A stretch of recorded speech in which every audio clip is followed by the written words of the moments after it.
দীর্ঘদিনের আন্দোলন ও দাবির পর অবশেষে শান্তিনগর এলাকার বাসিন্দাদের বহু প্রতীক্ষিত বক্স কালভার্ট নির্মাণের কাজ শুরু হতে চলেছে।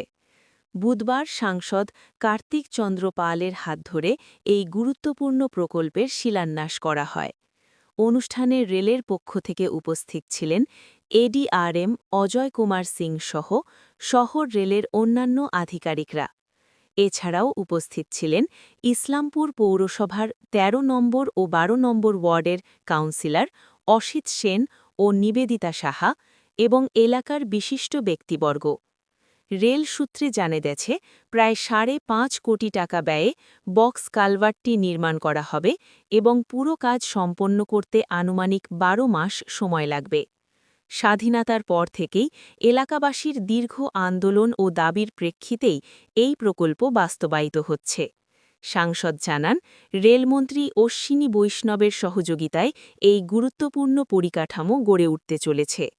এদিন বক্তব্য রাখতে গিয়ে সাংসদ বলেন, রাজনীতির ঊর্ধ্বে উঠে মানুষের জন্য কাজ করাই আমাদের লক্ষ্য। সকলের সহযোগিতায় দ্রুত এই কাজ সম্পন্ন করা হবে। স্থানীয় কাউন্সিলর অসিত সেন জানান, দীর্ঘ প্রচেষ্টার পর এই প্রকল্প বাস্তবায়িত হওয়ায় এলাকাবাসীর মধ্যে খুশির পরিবেশ তৈরি হয়েছে। কালভার্ট নির্মাণ সম্পূর্ণ হলে ইসলামপুরের পাশাপাশি পার্শ্ববর্তী বিহার এলাকার মানুষও যাতায়াতের ক্ষেত্রে বিশেষভাবে উপকৃত হবেন বলে তিনি আশা প্রকাশ করেন। উল্লেখ্য, বক্স কালভার্টটি নির্মিত হলে দীর্ঘদিনের জল নিকাশি ও যোগাযোগ সমস্যার সমাধান হবে বলে মনে করছেন স্থানীয় বাসিন্দারা। নমস্কার। প্রথমেই আমি আমার ইসলামপুরবাসীকে অনেক অনেক শ্রদ্ধা নমস্কার জানাই এবং তার সাথে সাথে আমি সাংসদ হওয়ার পর এই এলাকার মানুষের দীর্ঘদিনের দাবি ছিল এই একটা আন্ডারপাস, যেটা করা খুব কঠিন, কারণ আন্ডারপাসের ক্ষেত্রে যে নিয়ম সেই নিয়মে এখানে আন্ডারপাস হয় না। সেই জন্য এটা একটা আনঅথরাইজ কালভার্টের হচ্ছে, যেখান দিয়ে আমাদের ছোট টোটো হোক, ছোট অ্যাম্বুলেন্স হোক বা আমাদের বাইক হোক, যেভাবেই হোক, কারণ দিনের পর দিন এখানে মানুষ মৃত্যুমুখে চলে যাচ্ছে এবং সত্যি দুটো গেট বন্ধ হয়ে যাওয়ার পরে এটা ম্যাক্সিমাম একটা বিজি লাইন, এখানে সব সময় ট্রেন চলে।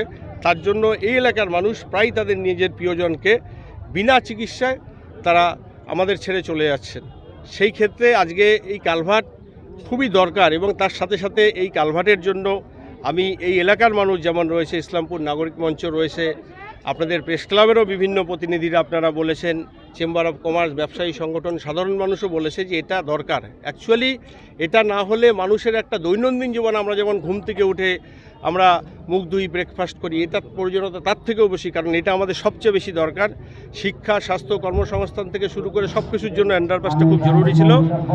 আজকে এইখানে দাঁড়িয়ে আমি অবশ্যই ভারতবর্ষের যশস্বী প্রধানমন্ত্রী নরেন্দ্র মোদীজি এবং তার সাথে সাথে আমাদের সম্মানীয় লোকপ্রিয় রেলমন্ত্রী অশ্বিনী বৈষ্ণবজিকে ধন্যবাদ জানাই, কারণ অ্যাকচুয়ালি যেভাবে এটাকে কষ্ট করে করা হয়েছে, ড্রয়িং, ডিজাইন থেকে শুরু করে কাজটা দেখতে মনে হচ্ছে ছোট, কিন্তু খুব ক্রিটিক্যাল কাজ এবং সেইখানে দাঁড়িয়ে আজকে এই কাজটা হচ্ছে।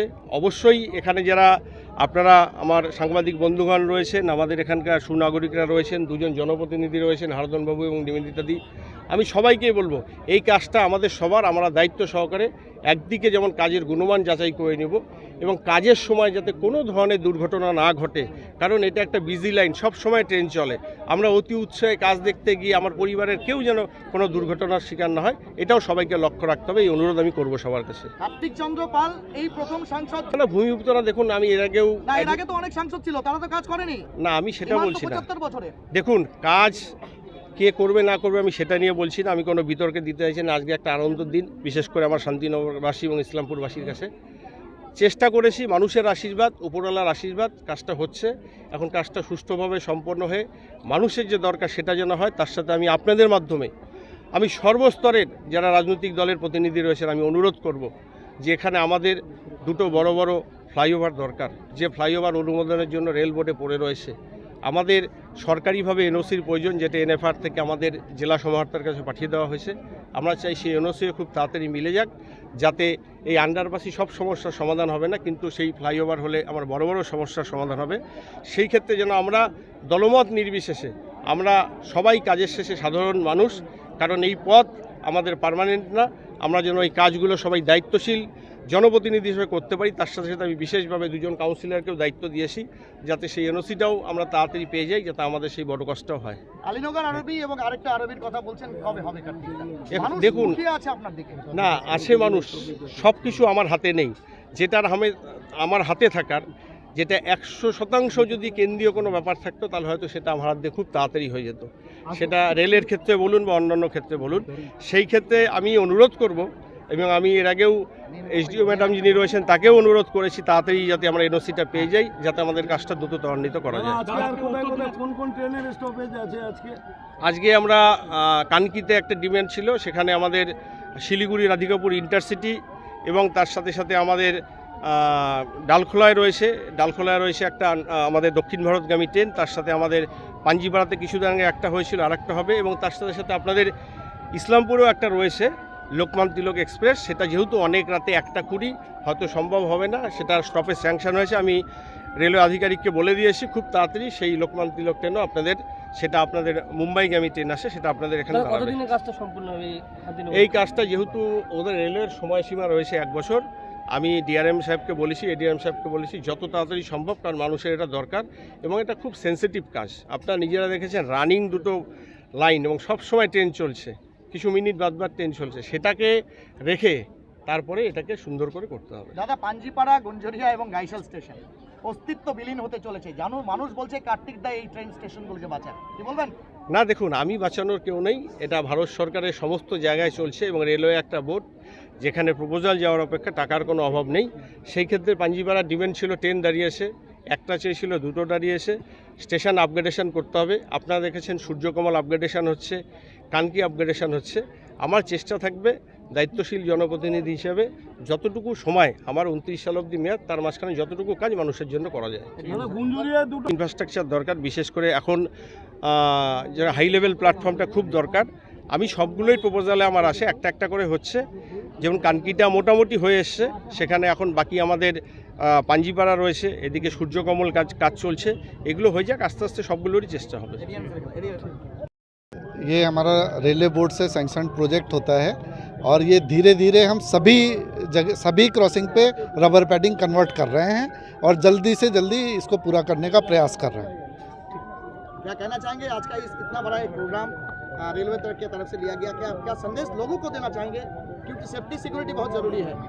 ये एक अनऑथराइज क्रॉसिंग थी और पब्लिक की डिमांड के बेस पे हम लोगों ने जो प्रपोज़ल बना के भेजा लिमिटेड हाइट सबवे का, वो अप्रूव हो गया है और उसका फाउंडेशन स्टोन आज हम लोग ले कर रहे हैं। जल्दी ये लिमिटेड हाइट सबवे का जो काम है वो पूरा हो जाएगा। और जो जनता को संदेश देने की बात है, मैं जनता को यही संदेश देना चाहूँगा कि कभी भी जो रेलवे ट्रैक को क्रॉस करें तो अथॉराइज जहाँ पे क्रॉसिंग है वहाँ से ही क्रॉस करें, अनऑथराइज जगह से क्रॉस ना करें, क्योंकि उससे जान माल का नुकसान तो होता ही है और बहुत ही कष्टकारक हृदय विदारक घटनाएं हो जाती हैं, अंग भंग हो जाता है। तो वो सब मैं जनता से यही अपील करूंगा, जो हमारी अथॉराइज क्रॉसिंग जहाँ पे बनी हुई है वहीं से रेलवे ट्रैक को क्रॉस करें। নম্বর ওয়ার্ড এবং খালি 13 নম্বর বলে নয়, আমাদের পাশেই বিহারের সংলগ্ন প্রত্যেকটা মানুষ, বিহারের প্রায় কিশোরগঞ্জ ডিস্ট্রিক্টের 60% লোক এদিক দিয়েই যাওয়া আসা করে। কারণ হচ্ছে কিশোরগঞ্জ ডিস্ট্রিক্টটা আমাদের এদিকটাতেই বেশি, তো বিহারের সম্পূর্ণ লোকও আমাদের এখান দিয়ে যায়। তো রেল গেটের আমাদের যে রেল গেট 278 নম্বর গেট, সেই গেটে আমরা দেখি যে প্রতিনিয়ত লোক মানে ডাক্তার দেখাতে পর্যন্ত যেতে পারে না, অনেকে আটকে যায় এবং আটকানোর জন্য অনেকে ডেথও হয়ে গেছেন, আমার নিজের চোখের সামনে দেখা। তো আজকে একটা ভালো দিন, এটা ভালো লাগছে যে আজকে কার্তিকদার মাধ্যমে আজকে আমরা এই আন্ডারপাসটা করেছি। আমিও কার্তিকদা যখন এমপি হয় আমিও একটা চিঠি ওনাকে করেছিলাম যে আমাদের এই অসুবিধা যে আমাদের মুক্তি দেওয়া হোক, সেই কার্তিকদা এটা করেছেন। এবং এই আন্দোলন আমাদের আজকের নয়, আমাদের প্রত্যেকটা জনপ্রতিনিধি, প্রত্যেকটি দলের লোক দীর্ঘদিন ধরে আন্দোলন করে আসছেন যে আমাদের এই বাইপাসটা দরকার, তার আজকে শুভ সূচনা হলো, খুব ভালো লাগছে।